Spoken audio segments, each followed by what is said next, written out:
You think a mental breakdown is a dramatic collapse. But psychology reveals the most dangerous breakdowns are completely silent. It is your nervous system hitting its limit from being strong for too long. You still answer emails and smile, but you battle crushing brain fog where just taking a shower feels impossible. Ignore these quiet alarms, and your body will forcefully shut you down. I will show you the 8 hidden signs you are breaking and how to heal. First, what US city or state are you in right now? Because wherever you are hustling tonight, you are never alone. You may still be answering emails, showing up to work, paying bills, and telling people you are fine. From the outside, your life may look almost unchanged. But inside, something feels as if it is beginning to split. You are carrying too many thoughts, responsibilities, disappointments, and emotions that never had a safe place to go. You keep moving because stopping feels dangerous. You keep smiling because explaining the truth would take more energy than you have left. This is often how a mental breakdown begins. Not with madness, not with a dramatic collapse that everyone can see. It begins quietly, when the nervous system has been asked to survive more stress than it can continue to hold. The phrase mental breakdown is not a formal medical diagnosis, but it describes a very real experience. It is the moment when your usual ways of coping stop working, and your mind and body begin sending stronger signals that something must change. A breakdown is not proof that you are weak. It may be proof that you have been strong for too long without enough support, rest, safety, or emotional release. The body does not care how responsible you are or how many people depend on you. When its limits are repeatedly ignored, it eventually pulls the emergency brake. Here are 8 signs that you may be mentally breaking down. These signs do not define you, and they do not mean recovery is impossible. They are warnings, asking you to look beneath the surface before the pressure becomes unbearable. The first sign is that your relationship with sleep begins to change. For some people, sleep becomes an escape. You wake up after 8 or 9 hours, but instead of feeling restored, you want to disappear beneath the blankets again. The bed becomes the only place where no one is asking anything from you. There are no decisions to make, no messages to answer, no face to perform. Sleep is no longer simply rest. It becomes a temporary way of leaving your life without actually going anywhere. For others, the opposite happens. Your body is exhausted, but your mind refuses to shut down. The room is quiet, yet inside your head, the day continues. You replay what you said. You imagine what might go wrong tomorrow. You remember an old mistake and feel the same shame as if it happened 5 minutes ago. Your brain keeps scanning for danger, even when there is no immediate threat. A stressed nervous system can lose its sense of time. It reacts to tomorrow's possibility as if it is today's emergency, and to yesterday's pain as if it is still happening now. Night after night, your body remains trapped between exhaustion and alertness. Eventually, you may stop knowing whether you are sleeping because you are tired or because you do not want to be awake. The second sign is that negative emotions begin to feel louder than everything else. You may notice anxiety sitting in your body from the moment you wake up. Your jaw is tight, your shoulders are raised, your stomach feels unsettled. Nothing terrible has happened, yet you feel as if something terrible is about to happen. A simple phone call feels threatening. A small mistake feels catastrophic. A normal responsibility feels like one demand too many. At the same time, sadness may begin appearing without a clear explanation. You cry in the car, in the shower, or while standing in the kitchen. Someone asks whether you are okay, and suddenly your throat closes because the honest answer is too large to say out loud. Then guilt often enters. You feel guilty for being tired, for not feeling grateful, for wanting space from people you love, or because other people have problems too. This guilt becomes another weight added to the stress that caused the pain in the first place. You may tell yourself to calm down, be positive, or get over it. But emotions do not disappear because they are criticized. They usually grow more intense when they are denied. Anxiety is not always irrational fear. Sometimes it is the nervous system saying, "I cannot keep living at this level of pressure." Sadness is not always weakness. Sometimes it is grief for the parts of yourself you neglected to keep everyone else comfortable. The third sign is brain fog. You walk into a room and forget why you are there. You read the same sentence several times, but the meaning does not stay. You open your phone to complete one task and become lost among 5 others. Someone asks what you want for dinner, and the question feels strangely impossible to answer. This can be frightening because you may begin to wonder whether you are becoming lazy, careless, or incapable. But under intense and prolonged stress, the brain often shifts its resources toward survival. Attention narrows, memory becomes less reliable, decision-making feels heavier. The mind is using so much energy to manage internal distress that ordinary thinking becomes difficult. Imagine trying to run 20 programs on a computer that is already overheating. The machine has not lost its intelligence. It is overloaded. In the same way, brain fog does not mean you have suddenly become less capable. It may mean your mind has been carrying too much for too long. You may still remember the person you used to be, the person who could organize, focus, solve problems, and make decisions quickly. Now, even small tasks can leave you frozen.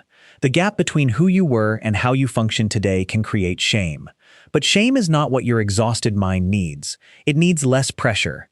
It needs support. It needs permission to slow down before the next signs become even harder to ignore. The fourth sign is that caring for your body begins to feel like an impossible burden. You may stop showering regularly, brushing your teeth, changing your clothes, or cleaning the space around you. At first, you may not even notice it happening. You tell yourself you will do it later, after you rest, after you finish one more task, after tomorrow becomes easier. But tomorrow arrives, and the smallest act of self-care still feels as heavy as lifting something far beyond your strength. This is not simply laziness. Personal hygiene requires energy, planning, attention, and the belief that you are worth caring for. When your nervous system is overwhelmed, it begins conserving resources for what it believes is essential survival. Everything else can feel optional, including your own comfort. You may look at the laundry on the floor or the dishes in the sink and feel ashamed. You remember when these things were manageable. Now they appear to be evidence that you are failing. But the mess is not a moral verdict. It is information. It may be showing you how depleted you have become. When a person stops protecting the basic routines that once helped them feel human, it can mean their internal reserves are dangerously low. The painful part is that neglect often creates more shame, and shame drains even more energy. You avoid looking in the mirror because you do not recognize yourself. You avoid people because you do not want them to notice. The less you care for yourself, the less deserving of care you may begin to feel. That belief is a symptom, not the truth. The fifth sign is that you begin withdrawing from other people. You stop replying to messages. You cancel plans you once would have enjoyed. You let calls go to voicemail and feel relief when no one comes to the door. Even people you love can begin to feel like another responsibility. You may tell yourself that you need to be alone until you feel normal again. But the days pass, and isolation becomes easier than connection. You do not want to explain why you are distant. You do not have the energy to pretend. You may also fear that people will minimize your pain, offer simple advice, or look at you differently after hearing the truth. So you build a quiet fortress around yourself. Inside that fortress, no one can disappoint you. No one can ask you to smile, respond, perform, or reassure them. For a while, it feels safe. But isolation has a hidden cost. The mind becomes trapped with its own interpretations. Without a trusted voice to challenge your darkest thoughts, every fear begins to sound factual. Every failure feels permanent. Every painful emotion seems uniquely yours. Human beings regulate stress through safe connection. A calm voice, a patient presence, or a simple message saying, "I am here," can remind the nervous system that it is not facing danger alone. When you remove every source of connection, your internal alarm system may become even louder. Wanting solitude is not always unhealthy. Resting away from noise can be deeply healing. The warning sign is when solitude stops restoring you and begins imprisoning you. The sixth sign is that breathing itself begins to feel difficult. You may suddenly notice that you cannot take a satisfying breath. Your chest feels tight, your heart speeds up, you breathe faster, but each breath seems too shallow. Sometimes it happens during a stressful moment. Sometimes it happens while you are sitting quietly, which makes the experience even more frightening. You may wonder whether something is seriously wrong with your body. Breathing difficulties should never be automatically dismissed, especially when they are new, severe, or accompanied by chest pain, fainting, or other concerning symptoms. Medical causes need to be considered. But intense stress and anxiety can also produce very real physical sensations through the fight, flight, or freeze response. When your brain senses danger, whether the threat is physical or emotional, it prepares your body to survive. Your muscles tighten, your heart pumps faster, your breathing changes to move oxygen quickly. The problem is that modern stress does not always give the body somewhere to run. You may be sitting at a desk while your nervous system behaves as if you are being chased. The threat might be debt, conflict, grief, caregiving, job insecurity, loneliness, or the belief that you are disappointing everyone. You cannot punch it, escape it, or solve it in one movement. So the survival energy remains trapped inside you. This can make the air feel thick. You become afraid of the sensation, and that fear causes you to breathe even faster. The body then interprets your panic as further proof that danger is present. It becomes a loop. In these moments, forcing a huge breath can sometimes feel harder. Instead, try making the exhale slower than the inhale. Breathe in gently, pause, and breathe out as though you are slowly cooling a spoonful of hot soup. A longer exhale can send a small signal of safety to the nervous system.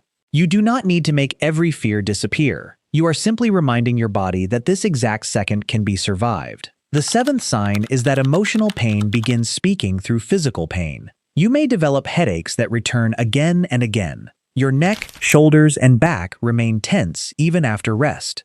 Your stomach burns, cramps, or reacts unpredictably. You may feel exhausted in your bones, as though sleep can no longer reach the deepest part of your fatigue. When medical tests do not immediately reveal an explanation, you may feel dismissed or confused. But psychological stress is not imaginary. It changes breathing, muscle tension, digestion, sleep, inflammation, and pain sensitivity. The mind and body are not separate systems. They are two languages spoken by the same living person. Sometimes the body begins telling the truth after the mouth has spent years saying, "I am fine." The eighth sign is that your relationship with food begins to change. For some people, food becomes one of the only available sources of comfort. You reach for sugar, fast food, or heavy meals, not because you are physically hungry, but because eating creates a brief sense of relief. For a few minutes, the mind becomes quieter, the body receives a small reward, and the pain feels less sharp. Then the comfort fades, and guilt takes its place. You may criticize yourself for having no discipline, without recognizing that your nervous system is desperately searching for something soothing. When stress hormones remain elevated, cravings can become stronger, especially for foods that provide quick energy. Your body is not betraying you. It is trying to regulate an emotional emergency with the tools available to it. Other people experience the opposite. Food becomes unappealing. Your stomach feels closed. The smell of a meal makes you uncomfortable. You know you need to eat, but swallowing feels like another task your body refuses to perform. You may skip breakfast, forget lunch, and realize late at night that you have survived the entire day on coffee, anxiety, and whatever energy remained from yesterday. When eating patterns become chaotic, the effects can intensify every other symptom. Without enough nourishment, concentration becomes harder, emotions become less stable, sleep becomes more disrupted, the body feels weaker, and ordinary problems begin to look even more impossible. Food may then become another battlefield where you feel you are losing control. But this is not the moment to punish yourself with stricter rules. It is the moment to become curious about what your eating behavior is trying to communicate. Are you eating to silence an emotion? Are you avoiding food because your body feels constantly threatened? Are you too exhausted to prepare anything? Are you using food as the only kindness you allow yourself? The goal is not perfection. The goal is stabilization. A piece of fruit, a bowl of soup, a sandwich, or a glass of water can be an act of protection.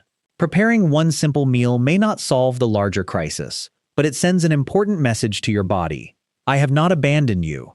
If you recognize several of these signs, you may feel frightened. You may wonder how close you are to completely falling apart. But noticing the cracks does not mean the structure is beyond repair. A breakdown can be understood as an alarm. It is the mind and body refusing to continue under conditions that have become unsustainable. The alarm is painful, but it also carries information. Something in your life needs attention. Something needs to slow down. Something needs support. You are allowed to rest before you have earned it. You are allowed to admit that a situation is hurting you, even when other people appear to handle similar situations well. Pain is not a competition. Your nervous system does not need permission from someone who has suffered more. Begin with the next few minutes, not the rest of your life. Place both feet on the floor. Notice the surface supporting your body. Breathe in gently. Pause briefly. Then let the breath leave more slowly than it entered. Repeat this 3 times without forcing yourself to feel calm. The purpose is not to erase distress instantly. It is to give your nervous system one small experience of steadiness. Then choose one manageable act. Drink a glass of water. Wash your face. Open the curtains. Change your shirt. Eat something simple. Put one plate in the sink. Step outside for 2 minutes. When you are overwhelmed, small actions are not meaningless. They are how the mind begins rebuilding trust in its own ability to move. Next, break the isolation. You do not have to explain everything. You do not need the perfect words. Send one message to someone safe. You can say, "I am having a difficult time, and I do not want to be alone with it." You can ask them to listen without fixing anything. Being witnessed can reduce the burden of carrying a private crisis. Professional support also matters. A doctor, therapist, counselor, or qualified mental health professional can help you understand whether your symptoms are connected to anxiety, depression, trauma, burnout, a medical condition, or several factors occurring together. Seeking help does not mean you have failed to manage your own life. It means you are responding to suffering with the seriousness it deserves, and if you feel that you may hurt yourself, that you cannot remain safe, or that life is no longer worth continuing, seek immediate help from emergency services or a crisis support service where you live. Do not stay alone with that moment. The part of you that wants the pain to stop deserves protection, not silence. Healing rarely begins with a dramatic transformation. It often begins with an honest sentence. "I am not okay." For a long time, you may have believed that saying those words would make you weak. In reality, they may be the first words that stop the breaking. You are not a ruined person. You are a human nervous system that has been carrying more than it was designed to carry alone. The cracks are not proof that your story is over. They are places where care must finally be allowed to enter. Rest is not surrender. Asking for help is not dependence. Slowing down is not failure. Sometimes the strongest thing you can do is stop pretending that strength means enduring everything without support. If this story felt familiar, you are welcome to share what you have been carrying in the comments. Your honesty may help someone else feel less alone. And if you want more conversations that make space for the feelings people often hide, subscribe and stay with us. You do not have to rebuild your entire life tonight. For now, breathe. Eat something gentle. Send one message. Let someone know where the cracks are. That is how healing begins.